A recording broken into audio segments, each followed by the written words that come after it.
ಬರಪೀಡಿತ ಬಯಲು ಸೀಮೆಯ ತುಮಕೂರು, ಕೋಲಾರ ಮತ್ತು ಚಿಕ್ಕಬಳ್ಳಾಪುರ ಹಾಗೂ ಇನ್ನಿತರ ಜಿಲ್ಲೆಗಳಿಗೆ ಕುಡಿಯುವ ನೀರು ಮತ್ತು ಅಂತರ್ಜಲ ವೃದ್ಧಿಗಾಗಿ ರೂಪಿಸಿರುವ ಎತ್ತಿನಹೊಳೆ ಯೋಜನೆಗೆ ಅಡ್ಡಿಯಾಗಿದ್ದ ಅರಣ್ಯ ಇಲಾಖೆಯ ಕ್ಲಿಯರೆನ್ಸ್ 2026ರ ಏಪ್ರಿಲ್ 1ರಂದು ಸಿಕ್ಕಿದ್ದು, ಬಾಕಿ ಇರುವ 6 ಕಿಲೋಮೀಟರ್ ಟನಲ್ ಕಾಮಗಾರಿ ಮುಗಿಸಿ 2026ರ ಅಕ್ಟೋಬರ್ ಒಳಗೆ ತುಮಕೂರು ಜಿಲ್ಲೆಗೆ ನೀರು ಹರಿಸಲು ಪ್ರಯತ್ನ ನಡೆಸಿರುವುದಾಗಿ ವಿಶ್ವೇಶ್ವರಯ್ಯ ಜಲ ಅಭಿವೃದ್ಧಿ ನಿಗಮದ ಅಧಿಕಾರಿಗಳಾದ ಚೀಫ್ ಇಂಜಿನಿಯರ್ ಆನಂದ್ ಎಚ್.ಎಸ್. ರವರು ತಿಳಿಸಿದ್ದಾರೆ. ಬೇರೆ ಬೇರೆ ತಾಲೂಕುಗಳಿಂದ ಬಂದಿರತಕ್ಕಂಥ ನಾಗರಿಕರು ಅಧಿಕಾರಿಗಳ ಜೊತೆ ಮಾತಾಡಿದ್ರು. ಅವರ ಸಮಸ್ಯೆಗಳು ಏನು ಅಂತೇಳಿ ಹಂಚ್ಕೊಂಡಿದ್ದಾರೆ.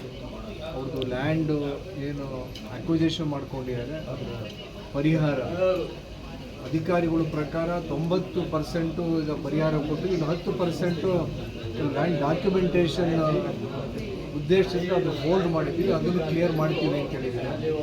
ಅಕ್ಟೋಬರ್ ಒಳಗಡೆ ತುಮಕೂರು ಜಿಲ್ಲೆಯಾದ್ಯಂತ ನೀರು ಹರಿಯುತ್ತೆ. ಕೆರೆಗಳಿಗೆ ಎಷ್ಟು ಕುಡಿಯೋ ನೀರಿನ ವ್ಯವಸ್ಥೆ ಬಗ್ಗೆನೂ ಇವತ್ತಿಲ್ಲಿ ಮಾಹಿತಿ ಕೊಟ್ಟಿದ್ದಾರೆ. ನಗರದ ವಿಶ್ವೇಶ್ವರಯ್ಯ ಜಲ ಅಭಿವೃದ್ಧಿ ನಿಗಮದ ಎತ್ತಿನಹೊಳೆ ಯೋಜನಾ ಕಚೇರಿಯಲ್ಲಿ ಹಾಲಪ್ಪ ಪ್ರತಿಷ್ಠಾನದ ನೇತೃತ್ವದಲ್ಲಿ ಹಮ್ಮಿಕೊಂಡಿದ್ದ ಪರಿಸರ ಕ್ಲಿಯರೆನ್ಸ್ ಪಡೆಯಲು ಸಹಕರಿಸಿದ ಅಧಿಕಾರಿಗಳಿಗೆ ಅಭಿನಂದನೆ ಹಾಗೂ ಯೋಜನೆಗೆ ಸಂಬಂಧಿಸಿದ ಮಾಹಿತಿಯನ್ನ ಸಭೆಯಲ್ಲಿ ಪಾಲ್ಗೊಂಡು ಮಾತನಾಡಿದ ಅವರು 262 ಕಿಲೋಮೀಟರ್ ನಾಲಾ ಕಾಮಗಾರಿಯಲ್ಲಿ 221 ಕಿಲೋಮೀಟರ್ ಮುಕ್ತಾಯಗೊಂಡಿದೆ. 20 ಕಿಲೋಮೀಟರ್ ಕಾಮಗಾರಿಯು ಪ್ರಗತಿಯಲ್ಲಿದೆ. 10 ಕಿಲೋಮೀಟರ್ ಅರಣ್ಯ ಕಾಮಗಾರಿಯಲ್ಲಿ 6 ಕಿಲೋಮೀಟರ್ ಬಾಕಿ ಇದ್ದು, ಈ ಕಾಮಗಾರಿ ಮುಗಿದರೆ ತುಮಕೂರು ಜಿಲ್ಲೆಗೆ ಎತ್ತಿನಹೊಳೆ ನೀರು ಹರಿಯಲಿದೆ ಎಂದರು. ತಾಲೂಕುವಾರು ಎಷ್ಟೆಷ್ಟು ಹಂಚಿಕೆ, ಜಲಾಶಯಗಳಿಗೆ ಎಷ್ಟೆಷ್ಟು ಹೋಗ್ತಿದೆ ಅಂತ ಅದು ಸಂಪೂರ್ಣವಾದಂಥ ಮಾಹಿತಿ ಕೊಟ್ಟಿದ್ದಾರೆ.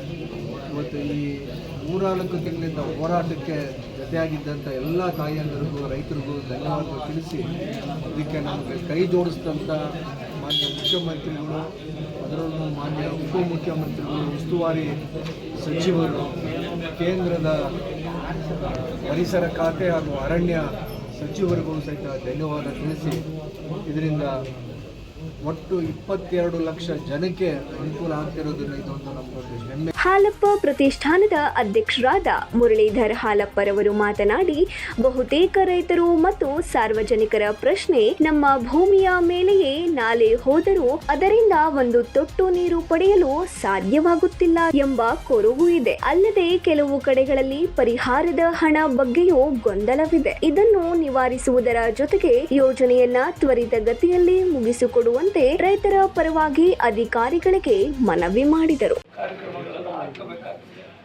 ಮತ್ತೆ ಅದರಲ್ಲೂ ಕೊರಟಗೆರೆ, ಮದ್ಗಿರಿ, ಪಾವಗಡ, ಸಿರಾ ಇಲ್ಲಿ ಮಧ್ಯದಲ್ಲೂ ಕೂಡ ಬರಗಾಲದ ಒಂದು ಪರಿಸ್ಥಿತಿ ಇದೆ.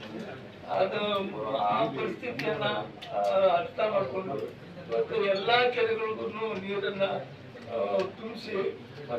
ಈ ವೇಳೆ ಎತ್ತಿನಹೊಳೆ ಯೋಜನೆಯ ಉಪ ಮುಖ್ಯ ಇಂಜಿನಿಯರ್ ಪರಮೇಶ್ವರಪ್ಪ, ಕಾರ್ಯಪಾಲಕ ಅಭಿಯಂತರ ಮುರಳೀಧರ, ಮುಖಂಡರಾದ ಎ ಗೋವಿಂದರಾಜು, ಚಿಕ್ಕನಾಯಕನಹಳ್ಳಿ ಗ್ಯಾರಂಟಿ ಸಮಿತಿಯ ಅಧ್ಯಕ್ಷರಾದ ಹಾಗೂ ಚಿಕ್ಕನಾಯಕನಹಳ್ಳಿ ಬ್ಲಾಕ್ ಅಧ್ಯಕ್ಷ ಸಿಡಿ ಚಂದ್ರಶೇಖರ್ ರವರು ಸೇರಿದಂತೆ ನೂರಾರು ರೈತರು ಪಾಲ್ಗೊಂಡಿದ್ದರು. Babu Khan, 9 live news, Tumakuru.